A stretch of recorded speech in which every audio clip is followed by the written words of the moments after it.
রাজনীতির মাঠের ক্রিয়াশীল সিগনিফিক্যান্ট কারো সাথেই জামায়াতের সম্পর্ক ভালো যাচ্ছে না। শেখ হাসিনার পতন এবং পালিয়ে যাওয়ার পর খুব অল্প সময়ের মধ্যেই জামায়াতের দিক থেকে বিএনপিকে আক্রমণ করতে শুরু করা হয় এবং খুব অল্প সময়ের মধ্যেই এই দুটো দলের মধ্যে বেশ বেশ খারাপ ধরনের সম্পর্ক তৈরি হয়েছে বলা যেতেই পারে। পরস্পরকে বিভিন্ন রকমভাবে শুধুমাত্র মৌখিক আক্রমণ না, বিভিন্ন জায়গায় তাদের সংগঠনের লোকজনের মধ্যে সমস্যা দেখা গেছে। কিন্তু সাম্প্রতিক সময়ে একটা সংগঠনের সাথে, একটা দলের সাথে সমস্যা হলো এনসিপির সাথে, যেটা তাদের মধ্যে বেশ ভালো সম্পর্ক ছিল বলে দেখা গেছে। আমরা বহু ক্ষেত্রে দেখেছি যেখানে বিএনপি এনসিপির বিরোধিতা করছে, জামায়াত এনসিপির মতকে সমর্থন করছে। চুপ্পুকে সরানো, যখন প্রক্লেমেশনের আলোচনা আসলো, এরকম আরও বেশ কিছু ইস্যু আছে। জামায়াত একদম বেশ কাছাকাছি ছিল এনসিপির, সংস্কারের দাবির অনেকগুলোর ক্ষেত্রে তাদের অবস্থান সেরকম ছিল। কিন্তু প্রশ্ন হচ্ছে সাম্প্রতিক সময় তাদের সম্পর্কটা এত খারাপ হলো কেন, এবং এই সম্পর্কটা কি আর ভালো হতে পারে, এবং জামায়াতের তাহলে রাজনৈতিক মিত্র কারা হবে, এসব প্রশ্ন আমাদের সামনে হাজির হয়েছে। ঘটনাটা হলো শাহবাগে যে জামায়াত হয়েছে, যেটাকে গণজাগরণ মঞ্চ 2 বা শাহবাগ 2 বলছেন কেউ কেউ। জামায়াত ইসলামী একবার তাদের বিরুদ্ধে হওয়া এই জায়গাটাকে টার্গেট করে তারা এখানে একটা মোটা দাগের সমাবেশ করেছেন। এখানকারই 2-3টে ইস্যু নিয়ে। একটা হচ্ছে জাতীয় সঙ্গীত গাওয়া বাধা এসছে, তার চাইতে জরুরি কথা জাতীয় সঙ্গীতকে বাধা দিয়েছেন, এটা নিয়ে অনেক আলোচনা হতে পারে। কিন্তু একটা স্লোগান, গোলাম আজমের বাংলায় আওয়ামী লীগের ঠাঁই নাই বা নিজামীর বাংলায়, এই স্লোগানগুলো যখন আসে তখন ইটস ভেরি ক্লিয়ার যে এটা জামায়াতের স্লোগান। এখন এটা কেউ স্যাবোটাজ করেছেন কিনা, কেউ এর ভেতরে ঢুকে নানান রকম খেলা খেলেছেন কিনা, নানান রকম হাইপোথেসিস সামনে এসে হাজির করানো হচ্ছে। কিন্তু আমি খুব ভালোভাবে মনে করি এই স্লোগানগুলো জামায়াতই দিয়েছে, শিবিরই দিয়েছে, ডেলিবারেটলি দিয়েছে, এবং এটা করতে গিয়েই সংকটটা শুরু হয়েছে, এবং এটা এক ধরনের অনিবার্য ছিল। কেন ঘটনাটা? আমি মনে করি এই যে জামায়াতটা হলো, এই জামায়াতটাকে কেন্দ্র করে আসলে এনসিপি এবং জামায়াত, মানে প্রতিজন, মানে এনসিপি ভেবেছে সে জামায়াতকে ব্যবহার করবে, জামায়াত ভেবেছে এনসিপিকে ব্যবহার করবে। এটা হচ্ছে তাদের নিজের জায়গা থেকে চিন্তা। শেষ পর্যন্ত দুজনই, দুটো দলই, দুটো গ্রুপই তাদের জায়গা থেকে চালাকি করতে গিয়ে এক্সপোজড হলো এবং এই ঘটনা ঘটলো। কেন বলছি দুই দলই দুই দলকে ব্যবহার করতে চেয়েছে? আমি ব্যক্তিগতভাবে বিশ্বাস করি এনসিপির আসলে জনসমর্থন ইভেন শহরেও, ঢাকা শহরেও এখন আর তেমন কিছু নেই। এটা শুধুমাত্র জনাব নাহিদ ইসলামের সেই পয়লা বৈশাখের বক্তৃতার কথা বলে বলছি না। বিভিন্ন জায়গায় তাদের মিছিলের ছবি আসে, সেটা আদৌ মানে সিগনিফিক্যান্ট দূরেই থাকুক, লিস্ট এক ধরনের আশা জাগানোর মতোও না। কিন্তু জনাব হাসনাত আবদুল্লাহ এসে যে কর্মসূচি শুরু করেছিলেন, সেটা আমি জানি না এটা এনসিপির সিদ্ধান্তে কিনা। কারণ হলো তারা প্রথম থেকে বলছিলেন যে জনাব হাসনাত আবদুল্লাহর প্রোগ্রাম এটা, তিনি যমুনায় চলে যান এবং ব্যারিকেড ভেঙে, রীতিমতো তার জন্য ব্যারিকেড ভাঙা যাচ্ছে, তিনি লোকজন নিয়ে ব্যারিকেড ভাঙেন এবং যমুনার একেবারে বাউন্ডারি ওয়ালের ওখানে গিয়ে থাকেন। পরে এনসিপির সভাপতি, মানে আহ্বায়ক জনাব নাহিদ ইসলামের নেতৃত্বে এনসিপি যায়, জামায়াত যায়, যদিও জামায়াত সাংগঠনিকভাবে গিয়েছে সেটা বলেনি। এরপর আমরা জানি সমাবেশ হয়, এরপর তারা একটু সরে আসেন, তারপর পরদিন শুক্রবার সেদিন তারা শাহবাগে সমাবেশ করবেন, সে সমাবেশ হয়, ইত্যাদি ইত্যাদি। এর মধ্যে প্রচুর জামায়াতে ইসলামীর লোকজন ছিল এবং প্রচুর ইসলামিস্ট ছিলেন। তাহলে যে কথাটা বলতে যাচ্ছিলাম, যতটুকু সাইজও ওই সমাবেশে দেখা গেছে সেটা এনসিপির লোক দিয়ে কল্পনাও করা যায় না। এনসিপির শক্তি তার চেয়ে অনেক অনেক অনেক কম। এতে যেটা আমরা বুঝবো, এনসিপি আসলে চেয়েছে তাহলে, বা হাসনাত আবদুল্লাহ যেভাবেই বলুক, এগুলো টেকনিক্যালিটিস, কিন্তু শেষ পর্যন্ত NCP was very much aligned to this program, এবং এনসিপি তো আওয়ামী লীগ নিষিদ্ধ করার কথা বলছিলই। তারা ভেবেছে জামায়াত আসবে, জামায়াতের এই সংখ্যাটা তারা দেখাবেন, এবং এটা ক্রেডিটটা দিনের শেষে এনসিপির কাছে যাবে। এর সাথে অন্য ইসলামিস্টরা আসলো, কারণ জামায়াত যদি খুবই খারাপ হতো আওয়ামী লীগ নিষিদ্ধ করার দাবিতে, এটা খুবই মর্মান্তিক দেখাতো। কিন্তু মোটামুটি তাদের সম্মান রক্ষা হয়েছে, মুখ রক্ষা হয়েছে, এভাবে বলতে পারি। কিন্তু এখন ঘটনা যেটা দাঁড়ালো, জামায়াত এখানে লোক সাপ্লাই দিয়েছে, তাদের লোকজন গেছে। অফিসিয়ালি তারা এটা অস্বীকার করেছে। আমি এটা আপনাদেরকে শুনিয়েছিলাম একদিন, জামায়াতের দায়িত্বশীল যারা ছিলেন তাদের কাছে যখন মিডিয়া জানতে চেয়েছে সেটা জানিয়েছেন। কিন্তু এখানে তাদেরই আবার খুবই সিগনিফিক্যান্ট, খুবই প্রমিজিং লিডার ভবিষ্যতে উনি অনেক বড় পদে আর নিশ্চয়ই যাবেন। জনাব শফিকুল ইসলাম মাসুদ গেছেন এবং তিনি আবার মিডিয়ার কাছে স্বীকার করেছিলেন তিনি দলের পক্ষ থেকে। যাই হোক, লং স্টোরি শর্ট, জামায়াত ওখানে আছে এবং তারা যখন এই পরিমাণ মানুষজন আসলো তখন তাদের পক্ষে পুরো ক্রেডিট এনসিপিকে দিয়ে দিতে সমস্যা হলো এবং তারাও বলতে চাইলো এই জামায়াত মূলত তাদের, যদি এটা ঠিক না। এখানে জামায়াতের বাইরে প্রচুর অন্যান্য ইসলামিস্টদের অংশগ্রহণ ছিল, অনেক, হেফাজতে ইসলাম সহ আরও অনেকেরই খুবই ফার রাইট লোকজন এখানে প্রেজেন্ট ছিলেন, কোনো সন্দেহ নেই।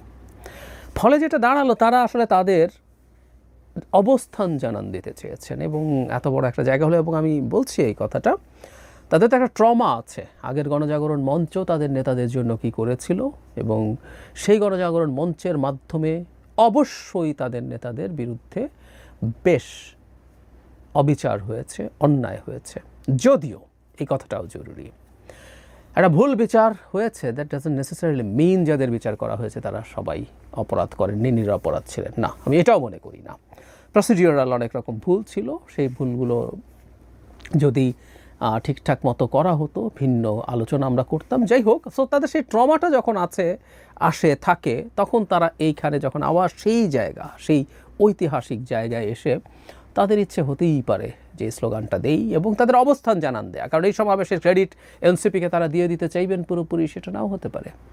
তারা সেটা করেননি, না করার এই কথা। কারণ আমরা মিডিয়াতে নিউজ দেখছিলাম, হাসনাত কী বলছেন, সার্জিস কী বলছেন, নাহিদ কী বলছেন, ওখানে দাঁড়িয়ে দাঁড়িয়ে মূলত সেই আলাপগুলোই সবচেয়ে বেশি এসছে।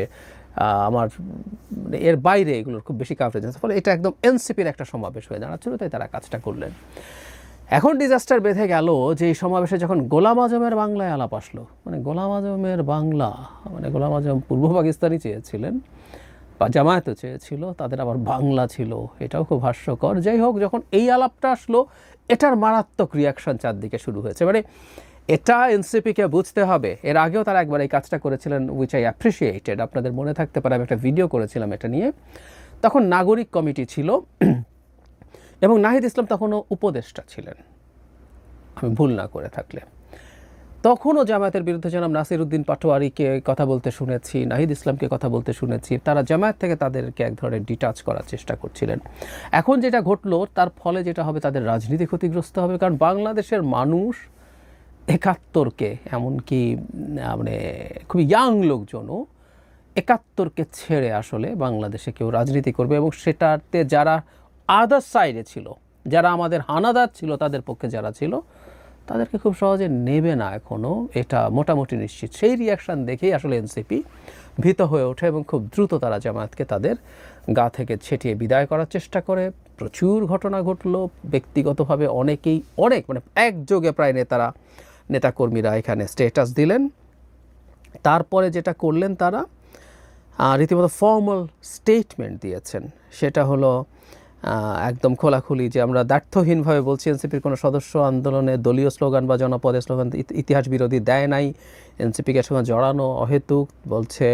বরং তারা যেটা বলছে যে ঐতিহাসিক মানে ৭১-এ যারা ৭১ সালে এই জনপদের মানুষের জনযুদ্ধের বিরুদ্ধে অবস্থান নিয়েছিল, যাদের বিরুদ্ধে গণহত্যায় সহযোগিতার অভিযোগ রয়েছে, আমরা চাই তারা জামায়াতকে ইন্ডিকেট করে তারা নিজেদেরকে অফিসিয়ালি সরিয়ে নিয়েছেন। এরপর আমি জনাব মাহফুজ আলমের সেই স্ট্যাটাস, এগুলো নিয়ে আমরা কথা বলেছি। আমি তাকে এনসিপির মানুষই মনে করি। তিনি বললেন, এরপর জামাত শিবির ছাপিয়ে পড়লো, তিনি আবার ক্ষুব্ধ হয়ে স্ট্যাটাস দিলেন, সেটা শুনলো। পরে তিনি জগন্নাথ ইউনিভার্সিটির প্রোগ্রামে যে ক্রাইসিস কেওস হলো সেখানে উনি গেলেন, ওনাকে বোতল মারা হলো, ইঙ্গিত করলেন শিবিরের প্রতি। তারপর তার একটা অডিও কল শোনা গেল যেখানে তিনি বেশ ক্ষোভের সঙ্গে শিবিরকে ক্ষোভ দেখাচ্ছেন। আমি নিশ্চিত নই সেই অডিও কলটা তার কিনা। যাই হোক, এই পাল্টাপাল্টি চলতে থাকলো এবং আমি ধারণা করি ভবিষ্যতে এটা আসলে কমবে না। এখন সমস্যাটা কি, মানে জামায়াত আবার তাহলে চেয়েছিল কেন এনসিপি? জামায়াত তো নিজেও এই ধরনের একটা অ্যারেঞ্জমেন্ট করতে পারতো। জামায়াত আবার ওই যে বলছিলাম এনসিপিকে ইউজ করতে চেয়েছিল। সে চেয়েছিল জামায়াতের কোনো নেতাকে চাইলেই ব্যারিকেড ভেঙে ডক্টর ইউনূসের বাড়ির কাছে যেতে পারতেন, শফিকুল ইসলাম মাসুদ গেছেন, পারতেন? আমি মনে করি না। বা শিবিরের যদি ছাত্রের কথা বলি, সাদিক কায়েম খুবই গুরুত্বপূর্ণ রোল প্লে করেছেন এই মুভমেন্টে, তাকেও কি যেতে দেওয়া হতো? সম্ভবত না।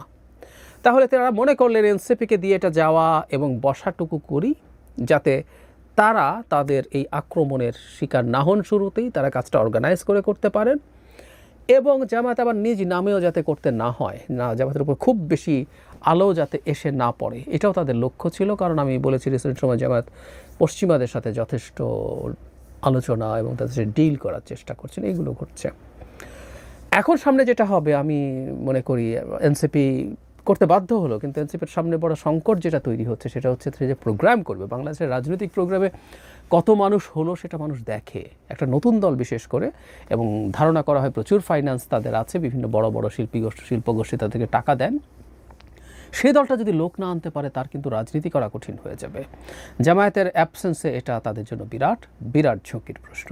আমি জানি না তারা কি করবেন। এখন তারা কি এই ক্ষেত্রে তারা ইসলামিস্টদের সাথে আরও বেশি র্যাডিক্যাল ইসলামিস্টদের সাথে এই ব্যাপারে তারা কাজ করতে চাইবেন? সেক্ষেত্রে একটা বড় ঝুঁকির জায়গা হচ্ছে তারা যে একটা মধ্যপন্থী দল বলে নিজেদেরকে অলরেডি ঘোষণা করেছেন, খুবই র্যাডিক্যাল ইসলামিস্টদের সাথে তার জোট করা প্রবলেম্যাটিক হবে।